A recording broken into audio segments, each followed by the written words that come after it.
Greetings. A little over a week ago, Dante Fortson had a somewhat curious thread on Facebook, which struck me as interesting enough to share and make a short video on. And so the thread began with him sharing a post from Michael Heiser and offering the comment that you see at the top of your screen. Quote, "The book of Enoch says the children of angels had white skin. Is Heiser lying about Enoch or not?" End quote. Dante Fortson's allusion to the possibility that Heiser might be lying about something can pique one's curiosity, and therefore it's worthwhile to take a look at this post from Michael Heiser, which Dante Fortson shared. It begins with an image which has a quote within it, which reads as follows, quote, "I don't consider the book of 1st Enoch to be inspired and canonical, but that is no excuse for neglecting it in the study of Scripture," end quote. The statement within that image was actually an excerpt from the caption of the image, which I'd like to read now in its entirety, if you'll forgive a tiny bit of redundancy. The caption reads, quote, "A book that isn't considered inspired by most of Christianity, many are told, isn't valuable for biblical understanding. Consequently, unlike Peter and Jude, whose New Testament contributions show a close knowledge of 1st Enoch, many Christians not only never read 1st Enoch, but are discouraged from doing so. I don't consider the book of 1st Enoch to be inspired and canonical, but that is no excuse for neglecting it in the study of Scripture. Frankly, this entire book is testimony to the folly of this inattention." End quote. Now, that seems pretty uncontroversial, and therefore, unsurprisingly, in the comment section, a gentleman named Jefte asked the question that several might have had in mind, as you see at the top of the screen: where is the lie about Enoch, Dante? And Dante Fortson responded in his usual polite and cordial way, stating the following: "What lie? I asked a question. Do you people not know what question marks are? Now I see why y'all so dumb and blind that you were following an angel worshiper." At that point, I shared that I too was interested in the unstated reasoning of his post and added that clear writing requires clear thinking. Fortunately, Dante Fortson found it in the kindness of his heart to attempt to share a bit more of his reasoning. He wrote the following, quote, "Did he lie or not? If you read Enoch, you have to admit everyone on earth was not white before the flood. Enoch says the children of the angels, Nephilim, were white," end quote. And then he proceeded to share a bit more, which is somewhat outside of the book of Enoch and is actually covered in a couple videos he has on his channel. If we can summarize what we have so far just a bit, we can say we have Michael Heiser on one side, or Michael Heiser's post on one side, and then we have Dante Fortson, or his post, commenting on Heiser's post on the other. On the side of Heiser's post, we have the fact that he doesn't consider the book of Enoch to be canonical or inspired. However, a second point is that Heiser still thinks Enoch has value to biblical study. Meanwhile, on the other side, we have Dante Fortson's curious post, in which first he shares that he thinks that reading Enoch forces one to conclude that no one was quote-unquote white before the flood, and then second, in which Dante wants to ask if Heiser was lying about something. At this point, we should take a look at the relevant text in the book of Enoch, and depending on your edition, the text that Dante Fortson had in mind was either in the 105th chapter or the 106th. In this particular edition I'll be using, it's in the 106th chapter. And what the text is describing is the birth of Noah. Beginning at verse 2, it reads, "His body was white as snow and red as the bloom of a rose, and the hair of his head was white as wool, and his eyes beautiful. And when he opened his eyes, they illuminated the whole house like the sun, and the whole house became exceedingly light." Now, at this point, we should cover some apparent or potential misunderstandings on the part of Dante Fortson. First, he may have lost sight of the fact that Heiser explicitly said he did not consider this text inspired. Saying this text has relevant to biblical study doesn't mean that he needs to consider a particular part to be historical.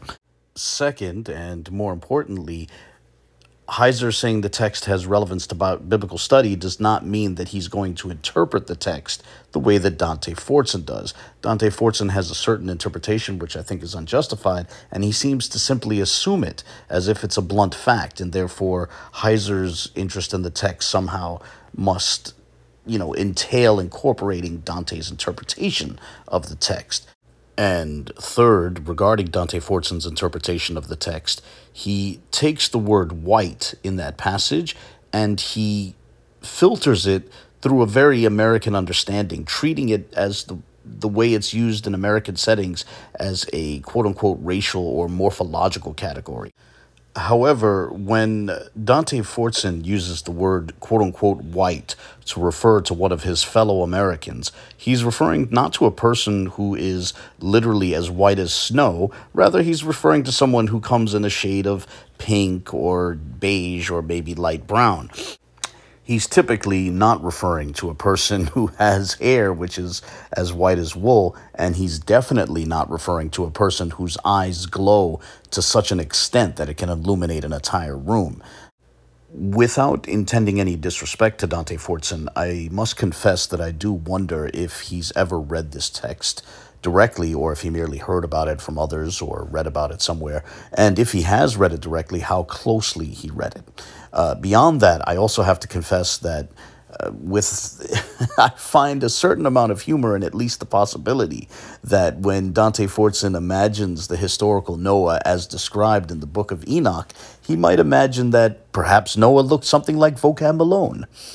Anyway, all kidding aside, getting back to the text and Dante Fortson's assertion that Enoch states that no one was quote-unquote white before the flood, but the Nephilim, the children of angels, were quote-unquote white, the text does state that Noah's look was somewhat unprecedented for human beings and did resemble the sons of angels. But again, the text is not describing a look that's typical of those fellow Americans of Dante Fortson whom he refers to as quote-unquote white. Rather, it's referring to something that would even be out of the ordinary today, whether it be in America or Europe or anywhere else, where a person has skin that's white as snow, hair that's white as snow, and eyes that glow. But let's go a tad deeper on the quote-unquote whiteness of Noah according to the book of Enoch. If you turn to the range of chapters from the 85th chapter to the 89th chapter, or depending on your edition, maybe from the 84th chapter to the 88th chapter, whatever, within that range of the second half of the chapters that are in the 80s, Enoch is quoted as recounting a vision he had, some rather metaphorical vision, but nonetheless a vision of not only Noah, but Abraham, Isaac, Jacob, and the progenitors of the tribes of Israel. So, beginning at 85:2 in this edition, it reads, Enoch began and said to his son Methuselah, To thee, my son, I will speak. Hear my words, and lend thy ear to the vision of the dream of thy father. Before I took thy mother, Edna, I saw in a vision on my couch, and behold, a bullock came out of the earth, and this bullock was white. Now, the text goes on to have that white bull beget other white bulls, but for now, just keep that white bull in mind. Jumping to 87:2, Enoch is quoted as stating, I again raised my eyes to heaven and saw in the vision, and behold, there came from heaven those who were like white men. One came out from that place, and three with him. And those three who came out last took me by the hand, and bore me away from the generations of the earth, and elevated me to a large place, and showed me a tower higher than the earth, and all the hills were lower. Now, regarding those four individuals who are described as white men, I would submit that those were angels. So this shows that it's not only the sons of angels that are white, described as white, but also it's the angels themselves are white. Now, I want to be careful to note that the text does not mean white in the American racial or morphological sense. It's not saying that these four angels looks like the Marx Brothers or something like that. Rather, the text is saying that they're literally white. Again, imagine white skin, white hair, glowing eyes. They were glowing. Anyway, jumping to chapter 89, as you see on the bottom of your screen here, the text goes on to state that one of those white angels went and taught a mystery to one of those aforementioned white bulls. Then the chapter goes on to state the following regarding Enoch's vision of that white bull. He was born a bullock and became a man, and he made for himself a large vessel and lived in it. And 3 bullocks lived with him in that vessel, and it was covered over above them. And I again raised my eyes towards heaven, and saw a high roof, and 7 sluices to it. And those sluices emptied much water into a yard. And I saw again, and behold, fountains were opened on the earth, and in that great yard, and that water began to swell, and to be lifted above the land, and caused that yard to disappear, until all the land was covered with water. And now, jumping ahead to verse 7, it continues, And again I saw in the vision till those sluices were put away from that high roof, and the fountains of the earth dried up, and other abysses were opened. Then the water began to run into these till the earth became uncovered.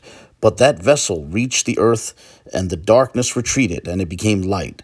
But that white bullock, which had become a man, came out of that vessel, and the 3 bullocks with him. And one of the 3 bullocks was white, similar to that first bullock, and one of them was red like blood, and one was black. Now, at this point, I think it's obvious that this vision is referring to Noah and his 3 sons on the ark. The vision goes on to allude to the various offspring of Noah's 3 sons, and then verse 10, towards the end of verse 10, it states, And among them was born a white bullock. So it's referring to another white bull. And then slightly later in verse 11, it states, But that white bullock, which was born among them, begat a wild ass, and a white bullock with it. And the wild ass increased. But that bull, which was born from him, begat a black wild boar, and a white sheep. And this wild boar begat many boars, but that sheep produced 12 sheep. And when these 12 sheep had grown, they gave one of them to the asses, and these asses then gave that sheep to the wolves. And that sheep grew up among the wolves, and the Lord brought the 11 sheep to live with it, and to pasture with it among the wolves. And they increased, and became many herds of sheep, and the wolves began to fear and oppress them. For those who might not have immediately caught it, here's a quick key to the different people being symbolized in that vision, and you can go back and reread the text with this key in mind. Noah is depicted as a white bull. Abraham is depicted as a white bull. Ishmael is described as a wild ass. Isaac is described as a white bull. Esau is described as a black boar. Jacob is described as a white sheep, and then the Egyptians are described as wolves. Now, I fully understand that obviously these men weren't literally bulls or donkeys or sheep or boars or wolves, and therefore the text is metaphorical. I understand that, but it does raise an interesting question as to how metaphorical or how literal the color references are. And the reason why this is significant is because the text then goes on to describe Noah as literally white. And again, I don't mean like quote-unquote white like you see many of Dante Fortson's fellow Americans, who are actually beige or pink or light brown or something like that. I'm talking literally white like snow with glowing eyes. Now, it's also worth noting that if we're going to force Enoch to be the lens through which we view accepted biblical texts, it will wind up having a huge impact on how we understand that text in the first chapter of Revelation, which describes Christ in a sort of glorified state, which describes him as having not only his hair being white like snow and white like wool, but also his head separate from his hairs being white like snow and white like wool, and his eyes being like fire, and his feet being like metal that was burning in a furnace, and his face being like the sun. The overall depiction is of a person who is glowing. And so that description of Noah in the 105th or 106th chapter of Enoch, depending on your edition, would match up with that rather well. If the text of Enoch is the lens through which we interpret accepted or uncontroversially accepted canonically biblical text, then we could easily reach the conclusion that Revelation 1 is describing Christ in a glorified state, admittedly, but nonetheless describing Christ as literally white, glowing, just like his ancestor Noah was glowing when he was born. I know I covered a lot of text, but getting back to Dante Fortson's Facebook post from a little over a week ago, I feel he misunderstood both Heiser's post and especially the text of Enoch. However, one question which remains unanswered is what Dante was referring to when he asked if Heiser was lying. There were attempts to get him to clarify what he had in mind, but they were not very fruitful or successful. So I just want to share this last portion because I know that some feel that Dante is often unwilling to answer clarifying questions, but I think this might show that, with all due respect to Dante, perhaps sometimes the problem is he does not understand the question being posed to him. So he received fairly detailed replies from both me and Jephthah regarding Heiser and, the book of Enoch and all that. And he skipped over all of that. He skipped over those detailed replies on Heiser and Enoch, but he did respond as follows, quote, "I asked a question. I never said he was lying. Do you have an answer to the question? I swear you all are dumb on purpose," end quote.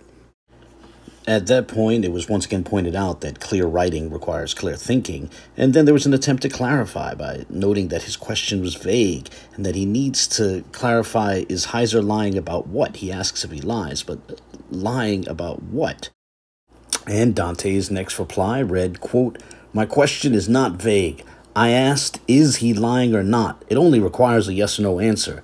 Stuff only becomes vague when you all want to play stupid. Anyone with a brain knows a question mark indicates a question and not a declarative or imperative statement. I asked a yes or no question followed by a question mark. Not sure what isn't clear." And so yet another attempt was made to try to get Dante to clarify his question. He keeps asking if Heiser is lying, but he's failing to clarify what it is he thinks Heiser might be lying about. The question, is Heiser lying, begs a second question, lying about what? And Dante's only reply was to repeat the question, is Heiser lying or not?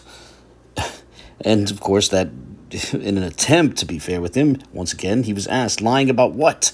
But it seems like he never got it. It just went on and on like that in that sort of circle. Is Heiser lying? Lying about what? Is he lying or not? Is he lying about what? Is he lying or not? It was that sort of an exchange. It was quite frustrating for him as well, apparently, because eventually what happened was he started resorting to insults, quite disgusting insults. For example, you'll see here he posts a picture of a raccoon, a little cartoon raccoon, and then he employed these little raccoon emojis, which he intended as a rather gross racial slur.